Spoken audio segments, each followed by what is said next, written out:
The story of the bathroom/toilet on my barge boat is almost as old as the project itself. From the moment the boat touched the water, there was a need for an enclosed space to do one's business in private. We went through several versions of cloth-based walls until I finally built up the courage to construct a proper bathroom cabin with solid walls. Here you can see me taking down the latest cloth-based version.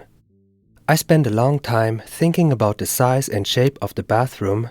In the end, it was determined by whatever space was left behind the kitchen module and the service cabinet I built recently. I assume most people don't build boats the way I do, taking months, sometimes even years before finalizing a given area, and where in the meantime I live with some temporary solution. The advantage of this approach is that by the time I actually start building the final version, I've become pretty familiar with the space and am much less likely to build something I'll later regret. Eventually, there are many things you could only come to realize after living in a space for a certain period of time. The decision that took me the longest to make was the choice of the material I'd use to build the walls. I originally planned to build a stainless steel frame and line it with durable panels, but that turned out to be more complicated than it was worth and also came with a much higher price tag. In the end, I went back to using the same beams we used for the floor and kitchen module, and looking back now, I realize it was the right decision. By the way, you can see that we've already installed one of those ready-made shower cabins, so with that in place, let's continue with the build. One of the challenges of this build was figuring out how to install and attach the various wall elements to the existing structure without causing too much damage or relying heavily on metal brackets and similar hardware. I'm really happy with how it turned out. As you can see, there are no visible screws or bolts from the outside, not even around the inlaid plywood panels. To achieve that clean look, I made sure to screw everything in from behind so nothing's visible from the front.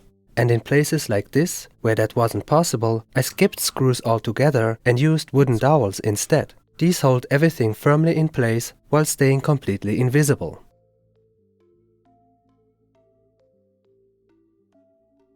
For the rest, I used simple but effective methods to keep the walls sturdy and robust while also hiding any screws or bolts on the outer face. To install the final plywood panels, I glued wooden strips onto them, which helped to hold everything in place cleanly and securely.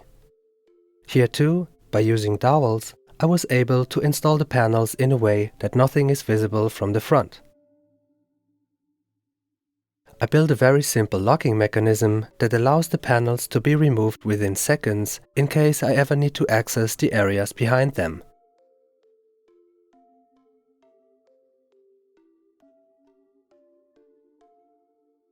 For the remaining panels, I used a similar technique, although here I was able to simply screw them in place from behind.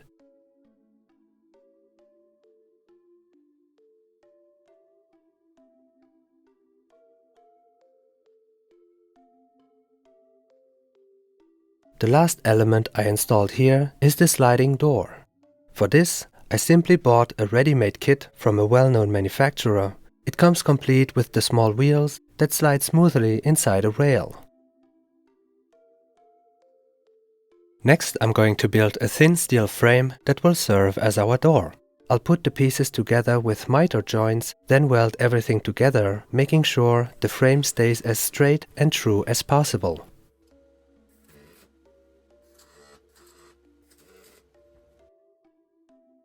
I ground down the welds to give it a smooth, clean look.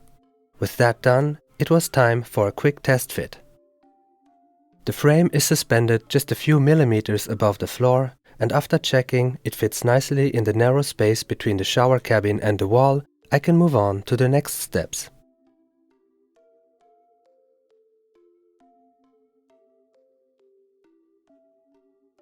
I gave it a coat of protective paint, and I spray painted it black after that.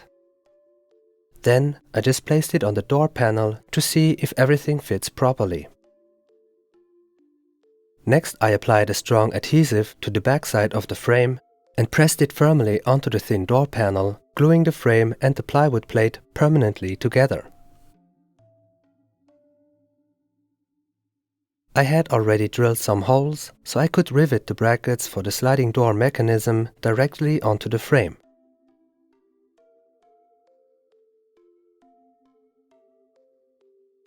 This worked out perfectly, so now we can go ahead and put the door in place.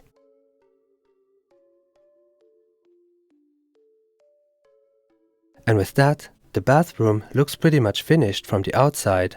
In reality though, there are still a few smaller and larger things to do, such as the door needs some brushes, maybe a rubber strip here and there to make it close better.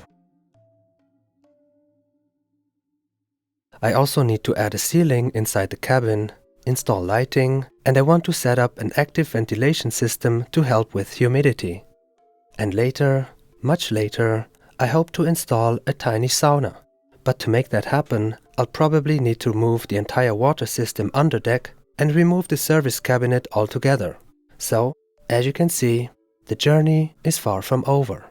Now before we go, here's a quick word from today's sponsor, Coupert, a free browser extension designed to help you save money effortlessly while shopping online.